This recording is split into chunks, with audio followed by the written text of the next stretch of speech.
Hello everyone, so I'm here to give a feedback on my challenge. So I got right now 5k.2. I'm going to take my epic flying mount. So it's been less than a month, I think, since I started this challenge with this character. So I started, I think 21 April and we're at 15 May. So it's less than a month. I wanted to show that it's very possible to get gold with all the guides that I made and also with some flipping. I'm going to show what most gold came from. So this is from TSM results. So this is everything here is real. It's not fake. It's not something obscure. It's what's happening. So I'm going to sort things per item. I think are the most expensive stuff I sold. So as you can see, I sold this epic staff, 58 gold. That's the most expensive thing I sold. So I'm not selling very expensive things like 1k gold or 2k gold, because people, when they look at videos or they're searching for something, they always jump on the very expensive stuff like Blink Strike or some epic PoE or some crafted items that are 1k gold plus, stuff like that. It's true that they sell very well, like if you get one Blink Strike, it sells very well, or you craft one item. But the time you spend to get that item, it's very, very time consuming. And if you divide the time that you spend on the price, it's not expensive. It's not worth it. Or something like Blink Strike, that is a random drop. You can't target it. Everyone have a small chance to get it everywhere, nearly everywhere, like in dungeons, in level 70 mobs, or in raids. Anyway, so I got this epic staff from Stratolum when I was farming Stratolum. As you can see, the most expensive thing after the epic staff, it's some green item, 45 shadow damage, shadow cloth. As I just learned tailoring, I got it up to level 350. Yeah, 350. So I just did this yesterday. I got this craft yesterday.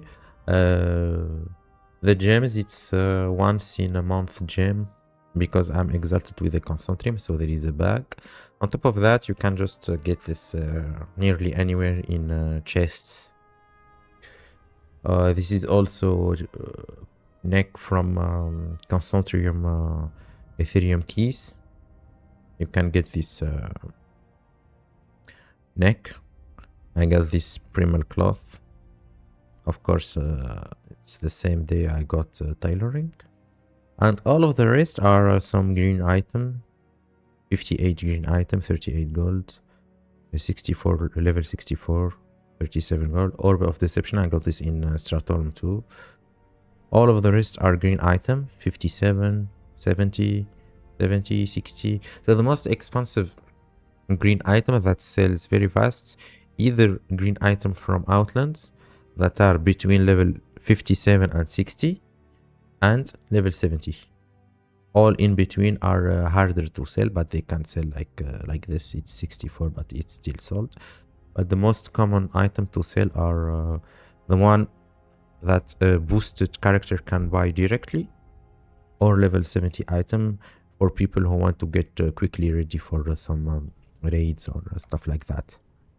Or if they lack some stats, so they like this 45 shadow damage. Maybe some warlock or shadow priest lacked a little bit of spell power, so he bought this very quickly. He throw an enchant on bracer and he's ready to go, stuff like that.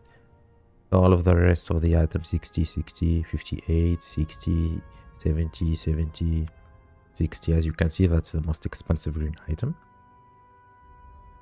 Some large prismatic shards from all the disenchanting I did on the prison Ethereum key. Also the resistance gear, elemental resistance gear are expensive. Level 67, still it's sold very well.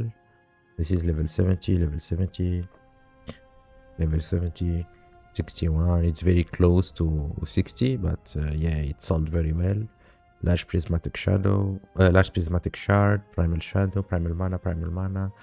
All of them, nearly all like 80% of the gold I got are from green items. Really. Level 61, they still sell relatively well, but it's better if you get between 57 or 60. People are more willing to buy them, but also everything else can sell, of course.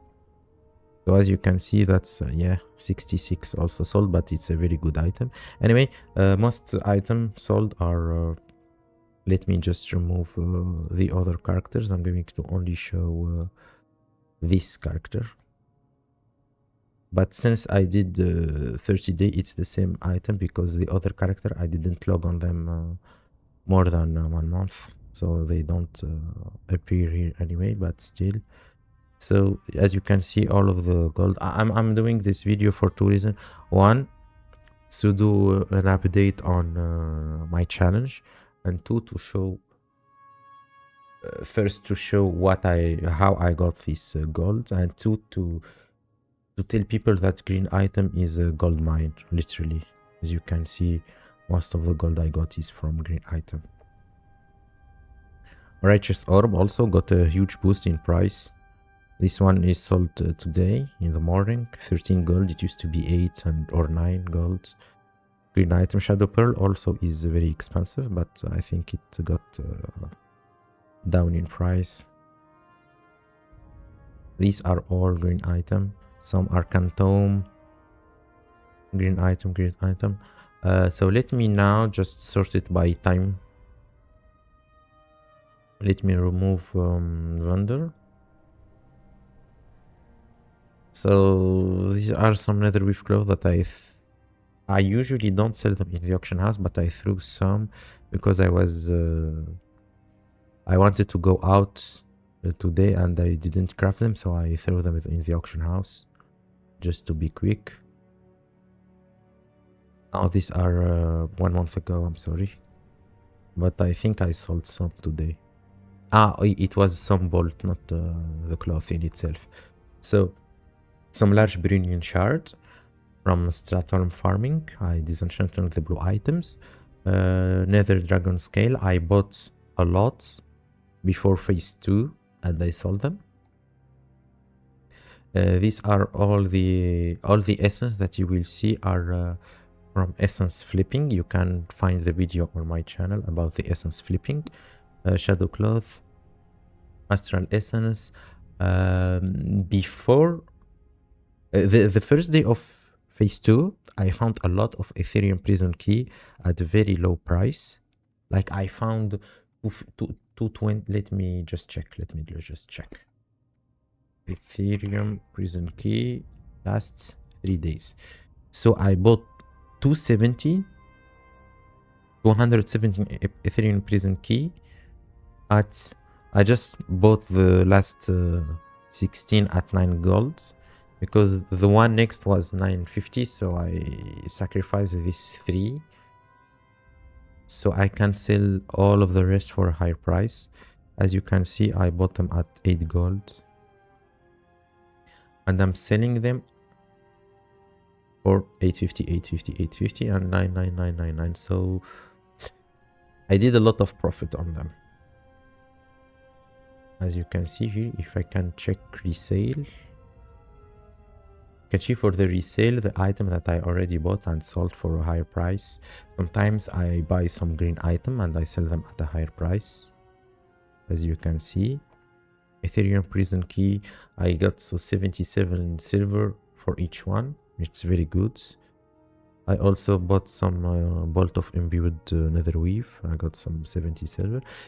Even if you think 70 silver it's a low price to gain from one flip, it's not, because you're losing literally 0 time. You just buy and sell at the same time. It's very good because it doesn't give you anything to have the gold in your bag sitting around. So it's better to buy stuff and put them at a higher price so your gold is working for itself. Anyway, let me go back to sales. So all the essence are flipping. The spider silk boot, it's very good to craft and sell. You get 1 gold profits. Always craft those and sell them. Let me remove the 3 days. I bought a lot of nether dragon scale and sold them back. This one is 65 level, 12 gold. This one also have a good it had a good profit. At least I crafted 5 and I sold them. The bolt of netherweave also have around 10 silver, I think, of profit. So you can just let me show you. Expenses yesterday or the day before, netherweave. I bought all of these cloth. I found them at a very cheap price, below 14 silver. So I bought all of those. I crafted bolt with them and I sold the bolt. I crafted the bags. It's very, very, very good to craft and sell the bags, sell the items. Maybe you can do some disenchant shuffle. I didn't do that yet, so I don't know if it's good or not, but you can craft the bags, do the bolts. It's very lucrative. It's very good to do that. So anyway, that's I just want to show. It's not a very important video. I just want to show how I got the gold. I really don't care if people do what I do. I don't care about competition or stuff like that. I just want to show people how to make gold. So maybe it helps them make even more gold and stop buying from the bots, stop buying from RMT people. So that's why I'm doing this video. I'm showing that one, it's very fun to make gold because when I farm a spot, like I go farm Stratholm or something like that, I do some challenges with myself. I say like, last time I did 200 gold in an hour in this spot, so now I want to get more.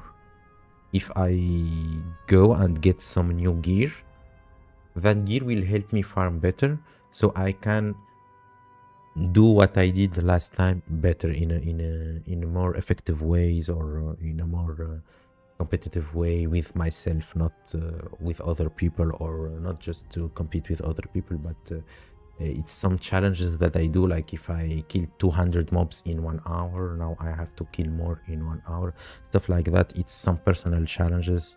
It keeps me busy with the game. It's fun for me. It's actually fun. For the gold, now I'm going to buy epic flying mounts. Why am I buying the epic flying mount? So I can do the farms that I like in a more competitive way, especially the open world farm, because I really, as a WoW player, the most fun activity I have is the open world activities and PvP. I really don't care about raiding or dungeons. I'm not a big fan of instanced PvE. It's not my thing.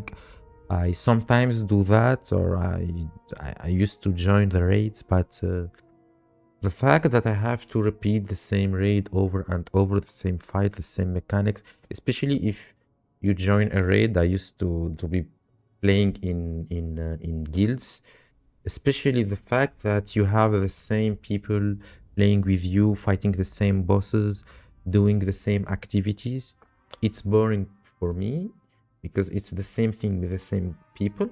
On top of that, the raids always get easier because you and your team will get more gear. So for me, raiding is not exciting. Most of the time I make breaks or leave the game for another one, just because I get so bored of the raids doing the same thing. It happened to me in SOD, it happened to me in Classic Anniversary, it happened to me in multiple stuff. But for PvP, for example, we're always fighting new people. Sadly, in TBC, there is no arena shuffle. So you have to always find new partners and stuff like that. And it's not my thing. I really like doing shuffle in retail. Even if I am not fan of retail as a game, I prefer classic. But I do play retail just to do shuffle. Just to do arena shuffle. I just log on, I play some shuffle. When I get bored, I just log out and I come back another time. So what is left in classic for me is the open world activities. So even if someday I used to join raids, or I did some raids or some dungeon, it's either to get better gear so I can do open world activities better, or if I'm going to try to do some solo dungeon like I used to do on my druid in the channel, some solo Sethek halls, solo rampart. I'm also doing that on the paladin, but I'm still stuck in the vanilla dungeon. But I want to do that in maybe heroic dungeon. I don't know what a mage is capable of, because it's the first time I play mage in TBC.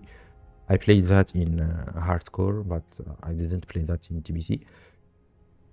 So that's what I like to do. That's why I'm going to train the epic flying. But even if in the future I'm going to, let me choose a color. Let me choose blue, I guess. So even if I'm going to continue farming, because it's the most fun activity for me, open world activity, farming and PvP. If I'm going to do that, I don't know what I'm going to do with the gold, because I do a lot of farming, flipping and stuff like that. I love playing the auction house. I love crafting so much. Even in retail, I do a lot of crafting. I only do PvP and crafting. Since retail doesn't have any open world activities, or at least good open world activities, all the open world activities in retail are bad. Like Delves is not open world activity, and Prey is not fun. You just move around and kill the same mob over and over, and even the difficulty, I believe it's some bullshit thing. Difficulty, they just give one more mechanic and more HP, but at the same time, if you get more gear, so it's not more difficulty because you're even stronger. It's doesn't mean anything to me, because if you're getting stronger and the mob is getting stronger, it's the same thing. Anyway, so I just learned the flying, epic flying, and I did that less than a month. I don't play a lot, like I don't play 10 hours a day or stuff like that. I just leveled from 58 to this point. I don't have good gear. I have very bad gear. I just got some item from PvP because there is you can get the item with less honor now, and now I'm going to farm even more gold, and maybe I'll do, I don't know what I'm going to do with it. I really don't know. Maybe I can do a giveaway or a small PvP duel tournament, and the winner will get the gold, something like that. I still don't know. If you have any idea, you can tell me in the comments. I'll be back when I got those. Maybe I want to farm 10k. I don't know yet, but for now, that's my goal. I want to farm 10k gold. That's the challenge. So it's from 58 boosted to 10k gold. And in the meantime, I'm going to gear my character, get the flying mount, get the 100% speed mount, the normal flying mount, getting profession. It's not like just I'm farming gold, because you can do that. You stay in the auction house and you do flipping the whole day, and you can get as much gold as you want. But what I want to do is do multiple activities, like farming multiple spots, doing some PvE content, some PvP content, doing a little bit of everything, playing a little bit of auction house, crafting a bit, stuff like that until I get to my objective. So it's not boring, one, and two, it's to touch as much things as possible in the game. I'm also going to do other daily quests in Ogrilla because Ogrilla and Shatari Skyguard is the new open world activity. So I'm mostly interested in that. I'm not interested in SEC and TK. That's what I'm interested in. So anyway, thank you for watching and bye bye.